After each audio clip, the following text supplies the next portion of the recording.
নমস্কার আমার প্রিয় ফার্মার বন্ধুরা। আজকে অনেক দিন পর একটা লং ভিডিও নিয়ে এলাম। লং ভিডিওটা নিয়ে আসার কারণটা আপনাদেরকে বলি। এখন বর্ষার টাইম চলছে, আপনারা জানেন যে বর্ষার টাইমে আপনাদের যে কিডনি প্রবলেমটা আপনারা ফেস করেন, যে পাখির কিডনি প্রবলেমটা আপনাদের মধ্যে আসে, সেটা আপনারা ঠিক করবেন কি করে। বন্ধুরা, আমি কিছুদিন আগে আমার যে ফার্মে চিক্স ঢুকিয়েছি সেগুলোর কিডনি প্রবলেমটা এসেছিলো, আর আমি কি মেডিসিন চালিয়েছি আপনাদেরকে দেখাবো।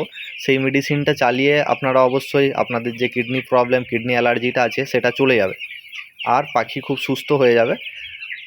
যেটা আমি চালিয়েছি সেটাকেই আপনাদেরকে দেখাবো। তো বন্ধুরা, আপনারা অবশ্যই মেডিসিনটা দেখবেন, মেডিসিনটা ভেটেরিনারি শপ থেকে নিয়ে এসে চালাবেন।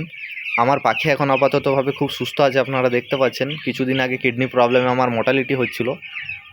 আমার যত ফার্মার আছে তাদের জন্য এই প্রবলেমটা না হয়, তাই আমি এই ভিডিওটা বানাচ্ছি। তো অবশ্যই আপনারা চ্যানেলটাকে সাবস্ক্রাইব, লাইকটা অবশ্যই করবেন। আপনাদের সমস্ত রকমের মেডিসিন, সমস্ত রকমের যে প্রবলেম হয় আপনারা কমেন্ট করে আমাকে জিজ্ঞাসা করতে পারেন, আমি অবশ্যই উত্তর দেবো আপনাদেরকে। তো চলুন আমরা দেখে নিই যে মেডিসিনটা আমি চালিয়ে কিডনি প্রবলেমটা, কিডনি অ্যালার্জিটা ঠিক করেছি, সেটার নাম কি, সেটার ডোজ কি, চলুন আমরা দেখে নিই। দেখতে পাচ্ছেন মেডিসিনটার নাম কার্নিফরসিল। মেডিসিনটার নাম ভালো করে দেখে নেবেন, কার্নিফরসিল। এই মেডিসিনটা আপনার কিডনি প্লাস লিভার দুটোরই কাজ করে। আর এটা ডোজ আপনাদেরকে বলেছি, আমি বলবো এটার ডোজ হচ্ছে আপনারা প্রতি 1 লিটারে 2 ml করে চালাবেন, আর যখন চালাবেন সেই টাইমে পর 3 দিন চালাবেন। থ্যাংক ইউ সো মাচ বন্ধুরা। চ্যানেলটাকে ভালো লাগলে প্লিজ সাবস্ক্রাইব আর লাইকটা অবশ্যই করবেন। আপনাদের পাশে আমি সবসময় আছি, সবসময় থাকবো।